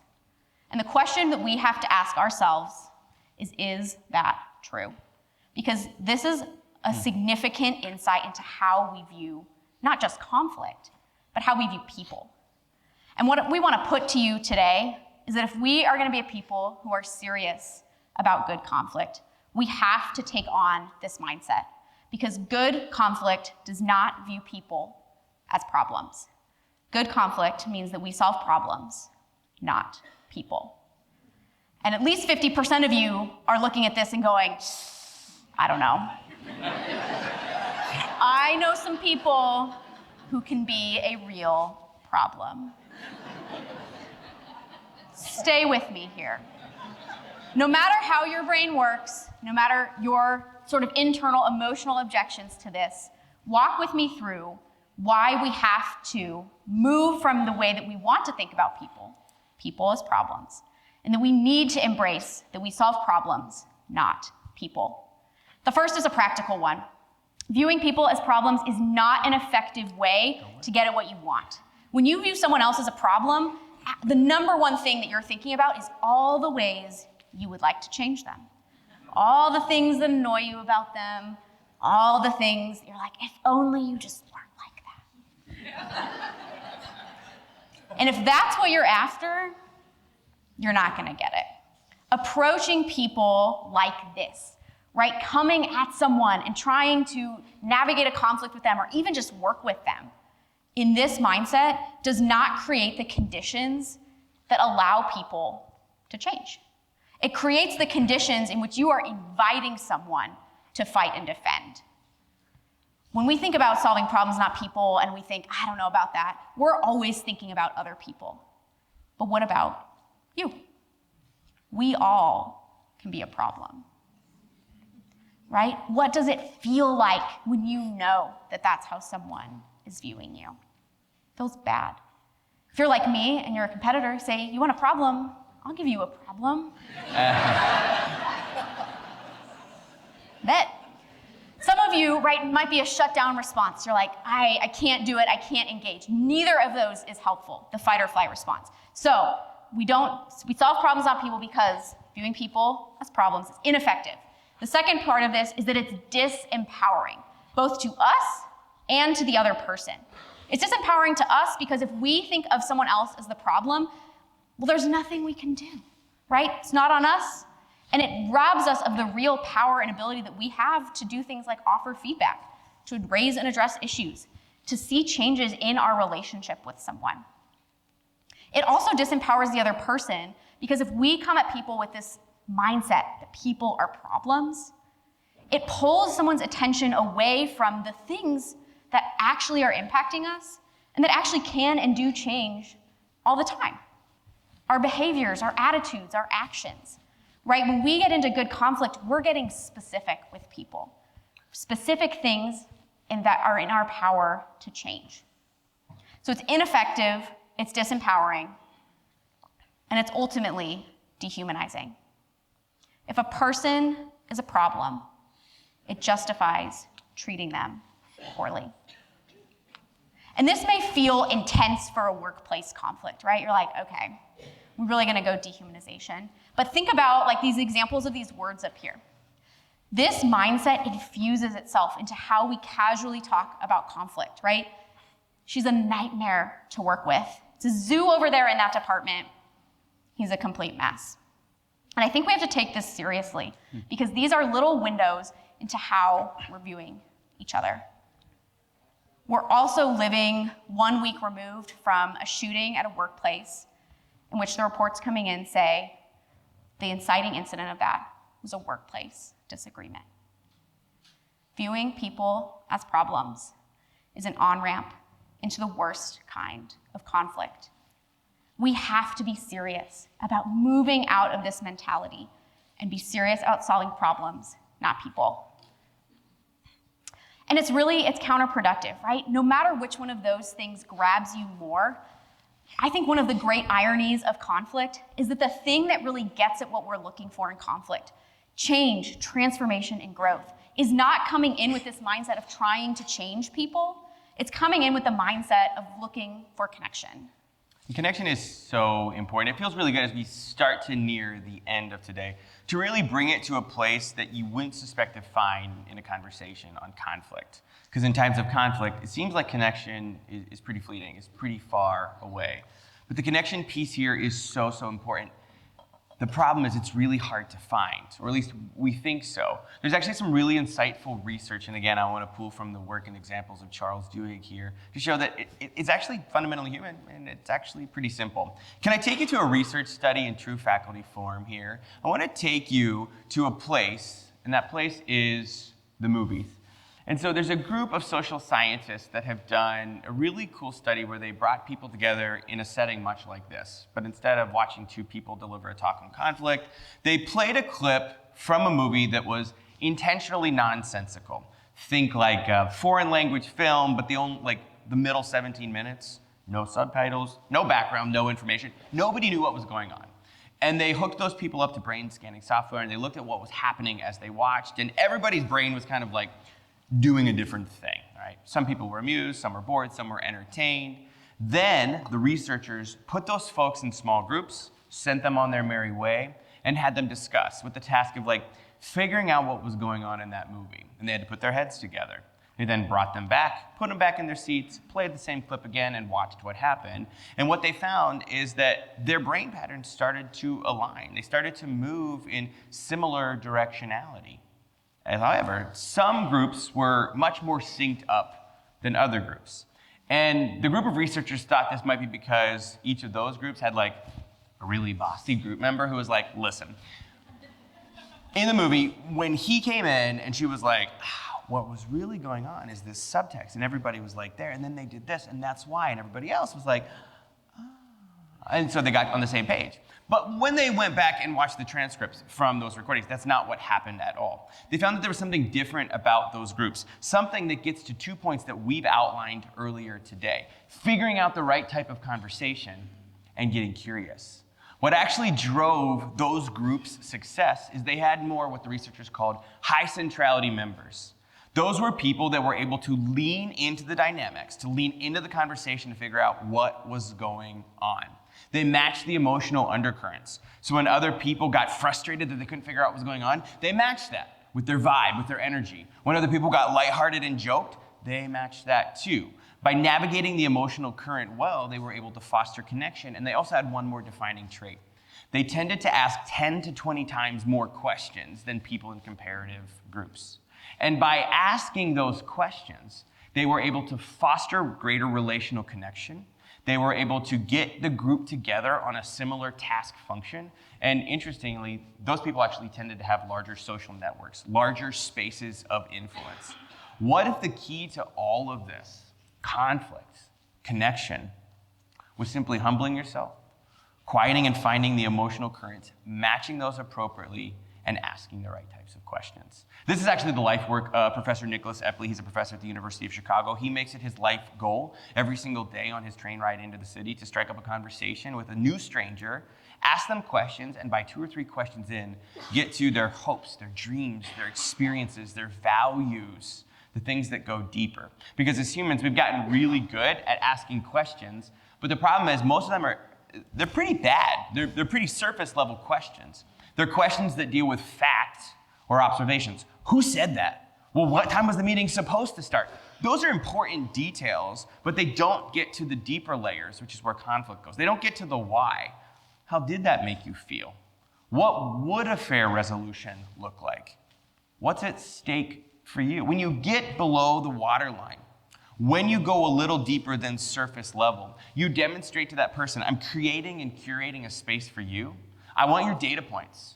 I want your needs. I want your wants. I want to figure out how we can make this work together. And if conflict is that battle and we're trying to move away from that, let me tell you, it's really hard to hate someone who's trying to show a genuine interest in you. I love that. Getting deep, asking deeper questions. And one of the final things that we're going to leave you with is one of my favorite things to talk about in conflict resolution. I often talk with our students about the idea of the conflict resolution toolbox. Right? There's all sorts of tools that live in your toolbox for you to use in conflict. And reframing is like the magic wand.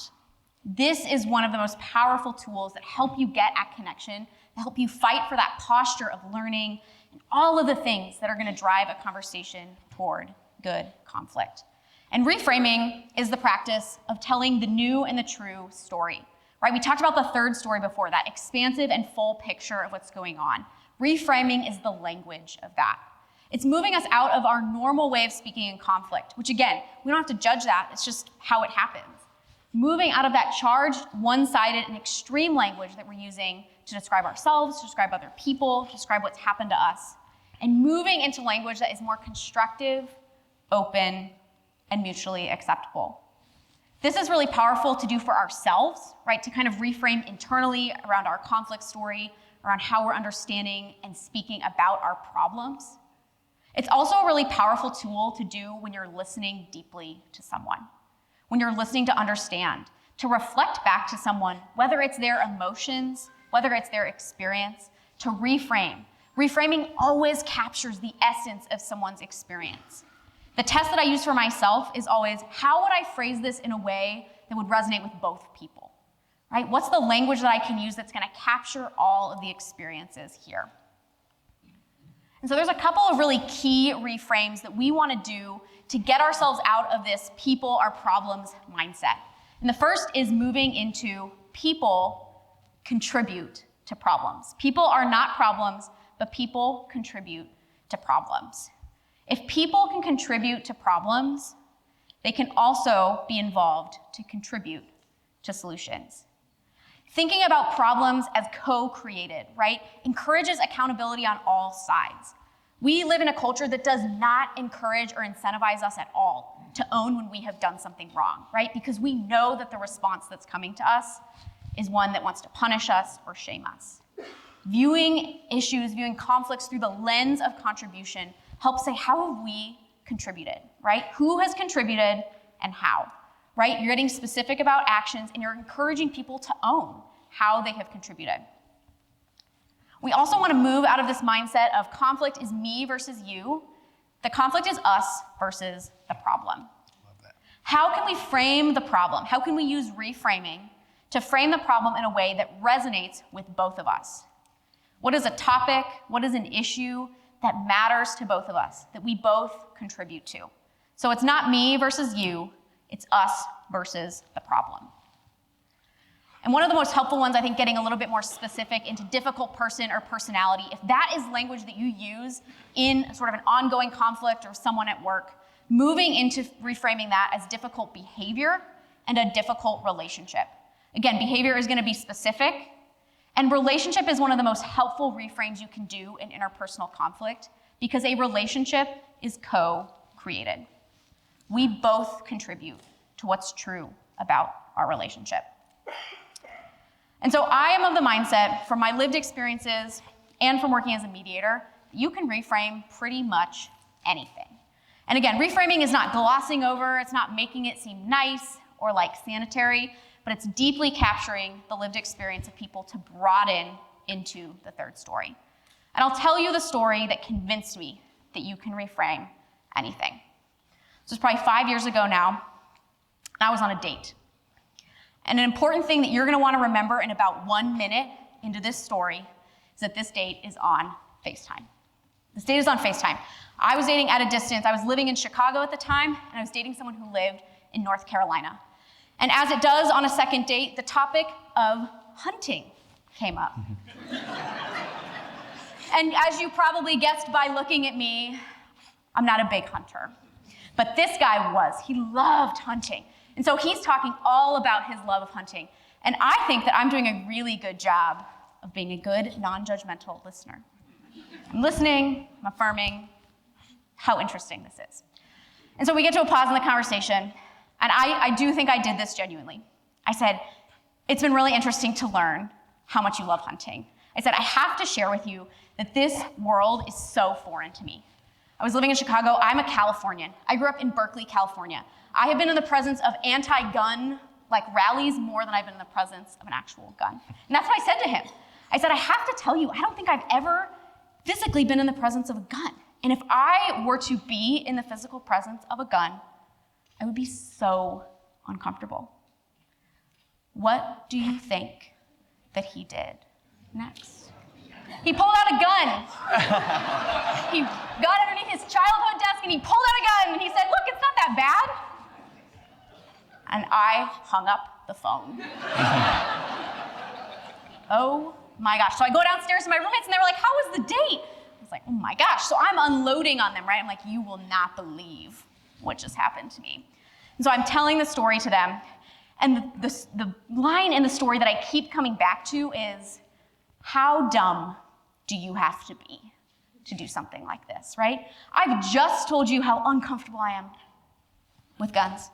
And you decided that that was the moment to wield your firearm? What on earth, right? And so my roommates are doing a really good job of listening to me. They're being really nice. They're listening. And finally, one of my roommates goes, do you think it's possible that he was just confused? I said, confused? I don't know. She goes, well, it could be like this, right? You are sharing with him that you're uncomfortable in the presence of guns. This is someone who has grown up his whole life around guns. They're so normal to him. They're like a cherished part of his life. Do you think that he maybe saw that as an opportunity for you to grow, for you to face this discomfort and to take a step into being more comfortable? She was like, you were on FaceTime. You weren't physically present. And I said, confused. And in that moment, in that question, and in that language, she reframed me. She moved me from dumb. And for the record, I still think it was dumb. And I also think he was confused, right? In that question and in that moment, she moved me from my own conflict story and saying, this is the only way to understand what's happened. And I was ready to go back, guns a-blazing, pun intended, to chew him out. Nice. How dare you? Nice. And her reframing me opened me to the possibility there was a whole other experience going on in that conversation. And because of the intensity of my emotional reaction, I had no idea. And that really was what was going on. It totally changed the conversation that we did have addressing that. And if we're talking about getting in the business of growing and changing, I think that the way that I approach that conversation, he's not pulling guns on girls anymore. And that's really what we want. That's really what we want. I love that story. I love that story. So let's do just a quick recap as we near our conclusion here. How do we even move forward? We've thrown a lot your way, a lot of different frameworks, a lot of different tools for your toolkit. Step number one is to continue getting skills. And think about those that you got today. We've made the case for conflict as something to pursue, not flee from. You got a better understanding of your conflict styles, your communication styles in times of conflict. You better understand how to be both kind and clear, how to grapple with emotions, how to deal with defensiveness. Take those skills and keep chewing on them. Keep talking about them with the friends you made today or your colleagues who are coming tomorrow. Keep working on that skill development. We'll give you some opportunities to do that. As we heard in our opening session today, we've got book club where we can ruminate over a really great text. And Emily, we have it on pretty good authority. The If you're library, like your someone from the students- libraries told me you don't have to finish the book to go. You can Just like your you can just students. go. You don't have to read before class. You can just come and be a part of that conversation, to just continue to be in dialogue about this content. But you should read the book. You should read the is book. good. And these books are also very good. If you're also looking for supplemental resources, two that we've cited throughout today, Charles Duhigg's Super Communicators, Kim Scott's Radical Candor, wonderful supplemental text. But it's not just book club, it's not just skill development. We have resources for you as well. There are support systems for you as well. Most people, I feel like the word ombuds is like not a common word. What is the ombuds office and what do you do? Okay. Yeah, ombuds, strange word. Yes, but what we do is not strange at all. And I'll make this as brief as I can. This is an amazing presentation. A lot of information. In terms of applying it, it's a lot to apply. And there's a lot of things to figure out and to sort out. You know, what's going on? What are the dynamics going on in your office? Is it personalities? You know, what kind of conflict's going on? And you might be thinking to yourself, I hope you're thinking to yourself, I wish there were a place at William & Mary where I could talk to someone informally just to help sort all this stuff out so I can use this information. Well, there is. And yeah, thank you. And it's called, strangely enough, the Ombuds Office. What do we do? And we'll talk about who the ombuds are. But what do? We mostly provide a safe place to talk. And we make it easy. Because how do we make it safe? First of all, it's built into the Ombuds Code that our primary responsibility, one of them at least, is that all our discussions and communications are confidential. We enjoy, within the university, a high level of confidentiality.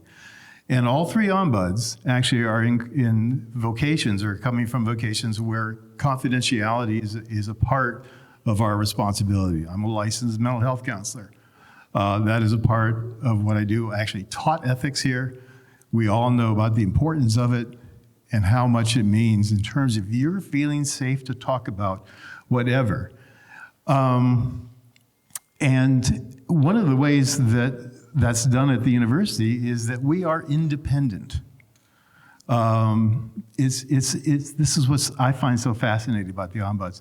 We are part of the university, but we enjoy a high level of independence. If you look at the organizational chart, we'd be in the provost's office, but we really only talk to the provost, usually just to let her know what's going on, as well as the president, about trends and patterns we do not talk about, and they do not expect us to talk about any individuals.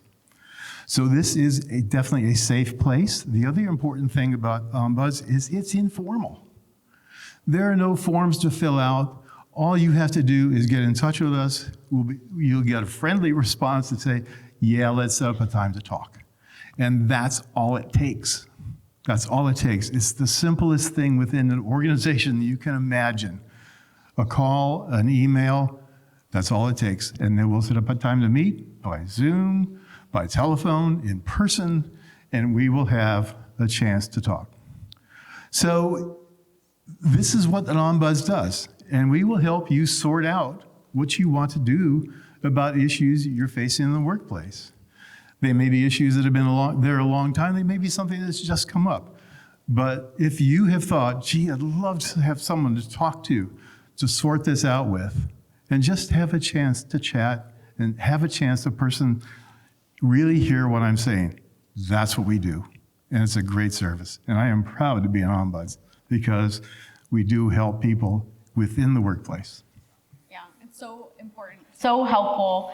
We have up on the screen some good ways to get in touch with you. You saw the faces that we have 3 university ombuds who are available to you. Last and final question is, when would you say is the best time? When should someone reach out to the ombuds?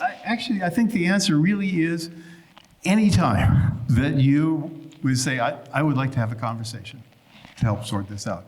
It may be a problem you've dealt with for a long time. You've tried everything you could, and nothing seems to be working. That would be a great time to contact the ombuds. But you could also do it in a preventive way. I see something happening. Maybe I should talk with someone and get on top of this thing. So really, any time that you've got an issue that you'd really want to talk about and get an objective response, and someone who's going to first and mostly hear you. We will hear you. That's awesome. Thank you so much, Rick. Thank you, Rick. Thank you, Rick. All right. Get skills, get support, and get in the game. This has been an invitation over the last 90 minutes, and that's our ask for you. Don't stop the conversation here. Walk and talk. Continue to make new friends and have new conversations. Our ask is that you'll go pick up your sword. Not really. Have we learned nothing? Have we learned nothing? For liability reasons, we have to tell you that's not our ask. Don't do it. But we do want you to pick up the tools that you've put in your toolkit today and continue using them. Maybe more than a duel. The invitation is to think about good conflict as a team sport in which we play on the same team. If we're a group of people who want to be collaborators, we have to be in it together. So our takeaway is maybe not picking up the swords, but maybe think about that conflict that you have been avoiding or that you haven't really addressed, and maybe now is the time to do it. Now's the time to do it. Thanks for having us. That's it, and we're going to bring back up Carrie and Ginger.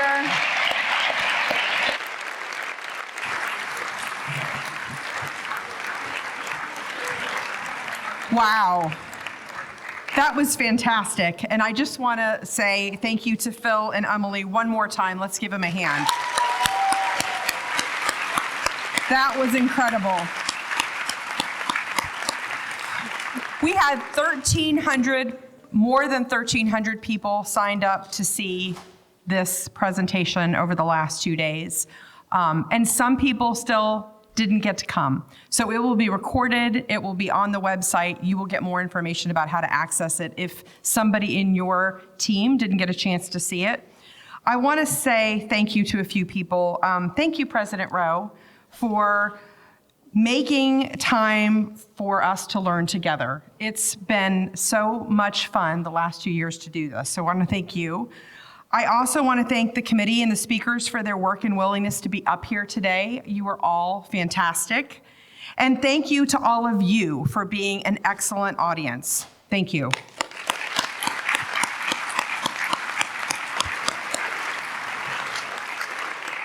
"2026 is nearly upon us, and Williamsburg and William & Mary will be at the center of our nation's celebration of the 250th anniversary of the signing of the Declaration of Independence. There is no better time to learn the skills of freedom, engage across difference, and navigate conflict in ways that make each of us better and more wise." As I mentioned earlier, and I'm looking for the clicker. There's the committee, just to make sure you all see their names. As I mentioned earlier, there will be book club, right? So I'm a librarian. Of course, I'm going to talk about the book clubs. So librarians are hosting 3 different times when you can come together if you would like to discuss the book, and you don't even have to really read the book. Really, you don't have to finish the book to come to the book club. It is available for download and also as an audiobook at the library. And this link right here will take you to the place to download or check out the ebook. And if we see that there's a long line of people, we'll buy more and add more to that list. There's also going to be a sign up coming out in the digest. You'll see that. And finally, everybody I talked to yesterday said that lunch was really fun. Don't leave free lunch on the table. We're all going to lunch together over at the cafeteria, over by William & Mary, the Alumni Coliseum. So please enjoy your afternoon, have a good lunch, and thank you so much. Have a great year.